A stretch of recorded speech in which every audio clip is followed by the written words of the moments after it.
இது ஃபர்ஸ்ட் மலேசியாவின் செய்திகள் உங்களுக்காக.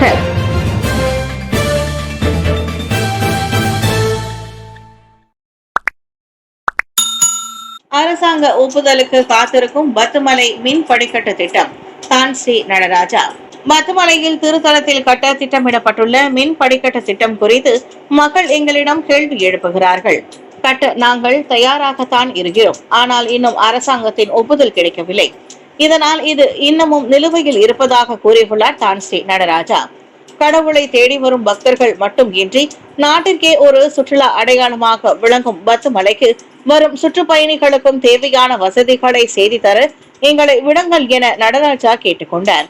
இதனிடையே 2025ஆம் ஆண்டுக்கான தைப்பூச வசூல் தொகை விரைவில் அறிவிக்கப்படும் என்றும் எதையும் மக்களிடம் இருந்து மறைக்கும் எண்ணம் எங்களுக்கு இல்லை எனவும் அவர் கூறினார்.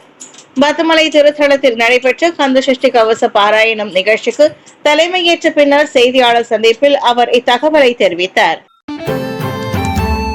சாவகாசமாக தண்டவாளத்தின் குறுக்கே நடந்த முதியவர் வைரலாகும் காணொலிக்கு கருத்து குவியல்கள். ரயில் சென்று கொண்டிருந்த போது தண்டவாளத்தின் குறுக்கே நடந்து சென்ற முதியவரின் காணொலி வலைதளத்தில் வைரலாகி உள்ளது. பிளந்தான் FA.com பக்கத்தில் பகிரப்பட்ட இக்காணொலியில் ரயில் நகர தொடங்கியவுடன் முதியவர் ஒருவர் தண்டவாளங்களை கடப்பதை காண முடிந்தது. அம்முதியவரின் செயல்கள் இணையதள வாசிகளிடம் இருந்து பல்வேறு கருத்துக்களை ஈர்த்துள்ளன. ஒரு தரப்பினர் இச்செயலை ஆபத்தானது என்றும், மற்றும் சிலர் அம்முதியவர் ரயில் நிலையத்திற்கு அருகில் வசித்து வருவதால் தண்டவாளத்தை கடப்பது அவருக்கு பழக்கமான ஒன்றாக இருக்கலாம் என்றும் கருத்துக்களை தெரிவித்து வருகின்றனர். தொடர்ந்து மற்றொரு தரப்பு இச்செயலுக்கு நகைச்சுவை கருத்துக்களை பதிவிட்டு வரும் அதே வேளை வேலிகள் அமைக்கப்படாத தண்டவாளங்கள் இருப்பதை கண்டு KTMBயின் மீது குற்றம் சாட்டும் இணையவாசிகளும் உள்ளனர். ரபிஷி விடுமுறையில் சென்றதில் எந்த விவகாரமும் இல்லை, பிரதமர் விளக்கம். பொருளாதார அமைச்சர் டாக்டர் ஸ்ரீ ரபிஷி ரம்லி விடுமுறையில் சென்றதில் தனக்கு எந்த ஒரு பிரச்சனையும் இல்லை என பிரதமர் டாக்டர் ஸ்ரீ அன்வார் இப்ராஹிம் தெரிவித்திருக்கிறார். சில நாட்கள் தான் அவர் விடுமுறையில் இருக்கிறார். அவர் விடுமுறையை எடுத்துக் கொள்ளட்டும். இதில் எந்த ஒரு விவகாரம் அல்லது பிரச்சனை இல்லை என பண்டார் சௌஜானா புத்ரா பள்ளி வாசலில் வெள்ளிக்கிழமை தொழுகையில் கலந்து கொண்ட பின் அன்வார் தெரிவித்தார். ரபிஷி அமைச்சரவையிலிருந்து விலகிவிட்டதாக ஆருடங்கள் வெளியானதை தொடர்ந்து அவர் விடுமுறையில் சென்றுள்ளதாக இதற்கு முன் தகவல்கள் வெளியானது. ரபிஷி விடுமுறையில் இருப்பதாக அமைச்சரவையிடம் அன்வார் தெரிவித்திருப்பதாக சில ஊடகங்கள் தெரிவித்துள்ளன.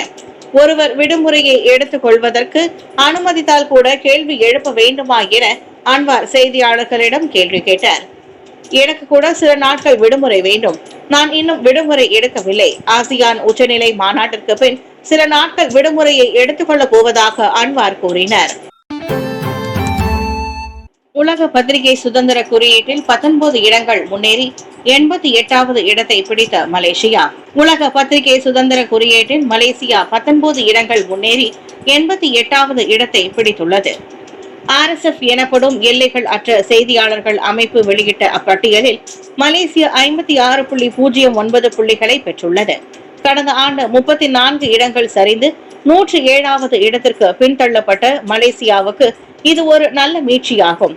என்றாலும் 2023ஆம் ஆண்டு பிடித்த 73வது இடத்துடன் ஒப்பிடுகையில் இந்த 88வது இடமும் பின்னடைவே. ஆசியான் வட்டார நாடுகளுடன் ஒப்பிடும் போது தாய்லாந்துக்கு அடுத்து மலேசியா 2ஆம் இடத்தில் உள்ளது. தாய்லாந்து 85வது இடத்தையும் புரூனை 97வது இடத்தையும் வகிக்கும் வேளை சிங்கப்பூர் 123வது இடத்தை பிடித்துள்ளது. இவ்வேளையில் பட்டியலில் முன்னேற்றம் கண்டாலும் மலேசிய ஊடக சூழல் இன்னமும் பிரச்சனைக்குரிய ஒன்றாகவே இருப்பதாக RSF குறிப்பிட்டுள்ளது. சட்டத்தில் 133வது இடம், அரசியலில் 92வது இடம் என நாடு மோசமாக மதிப்பெண்களை பெற்றுள்ளது. பெட்ரோல் வெடிகுண்டு வீசியதோடு வளர்ப்பு பிராணியை கொடுமை, இருவர் மீது குற்றச்சாட்டு. ஈபோ மற்றும் கம்பாரில் உள்ள பல வீடுகள் மீது பெட்ரோல் குண்டுகள் வீசியதற்காக 2 ஆடவர்கள் மீது கூட்டாக குற்றம் சாட்டப்பட்டது. கடித பட்டுவாடா விநியோகிப்பாளரான 37 வயதுடைய குவாக் வான் லியாங் மற்றும் தாய்வானை சேர்ந்த 26 வயதுடைய லின் ஜியா ஹி ஆகியோர் தீ வைத்து சேதப்படுத்தியதற்காக தண்டனை சட்டத்தில் 436வது பிரிவின் கீழ் 5 குற்றச்சாட்டுகள் கொண்டு வரப்பட்டன. கம்பார் தாமன் பண்டார் பாருவில் உள்ள ஒரு வீட்டில் சேதத்தை ஏற்படுத்தும் நோக்கில் ஏப்ரல் 10ஆம் தேதி விடியற்காலை மாலை 5 மணிக்கு அளவில் 2 பெட்ரோல் குண்டுகளை வீசியதாக நீதிபதி ஐனுல் ஷாரின் முகமது முன்னிலையில் அவர்கள் மீது குற்றம் சாட்டப்பட்டது. அந்த இருவரும் அதே தினம் அதிகாலை மணி 2:50 அளவில் கம்போங் குவாலகுவாங்கில் அதே போன்று மற்றொரு குற்றத்தை புரிந்ததாகவும் குற்றம் சாட்டப்பட்டது.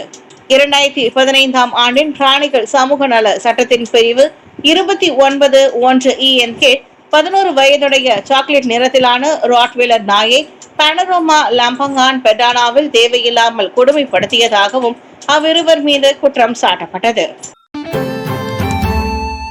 மத்துமலையில் நூற்றுக்கணக்கானோர் கலந்து சிறப்பித்த கந்தசஷ்டி கவச பாராயணம். மே 1ஆம் நாளன்று பத்துமலை திருத்தலத்தில் கந்தசஷ்டி கவச பாராயணம் நிகழ்ச்சி விமரிசையாக நடைபெற்றது.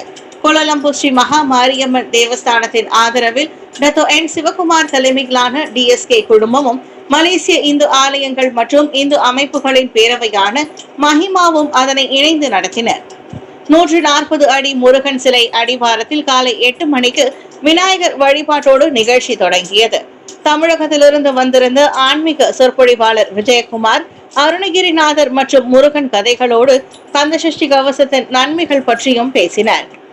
இடையில் கோவையில் இருந்து அழைத்து வரப்பட்ட ஸ்ரீ வல்லப கணபதி காவடி குழுவினரின் காவடி சிந்து ஆட்டமும் இடம்பெற்றது. முக்கிய நிகழ்வான கந்தசஷ்டி கவச பாராயணத்தை விஜயகுமார், கவிமாறன் மற்றும் உள்ளூர் பாடகர் சந்தோஷ் இணைந்து பாடினர்.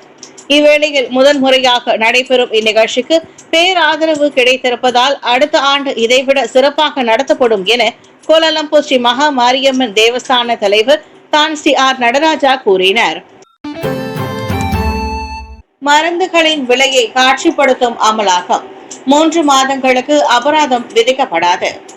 கல்வி அமலாக்கத்தின் 3 மாத காலத்திற்குள் மருந்து விலைகளை காட்சிப்படுத்த தவறும் தனியார் சுகாதார மையங்களுக்கு அபராதம் அல்லது அறிவிக்கைகளை விதிக்க சுகாதார அமைச்சு எண்ணம் கொண்டிருக்கவில்லை.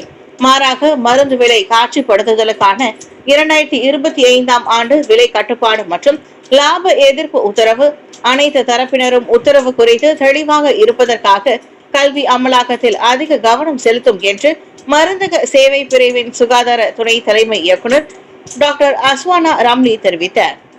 நேற்று புத்திரஜயாவின் மருந்து விலையை வெளிப்படுத்தும் முயற்சி குறித்த விளக்க கூட்டத்தில் கலந்து கொண்ட போது அவர் அவ்வாறு தெரிவித்தார். மே 1ஆம் தேதி தொடங்கி அனைத்து மருத்துவமனை மற்றும் சமூக மருந்தக வளாகங்களும் தங்களது தளங்களில் விற்கப்படும் மருந்துகளின் விலைகளை பயனீட்டாளர்களுக்கு காட்சிப்படுத்த வேண்டும்.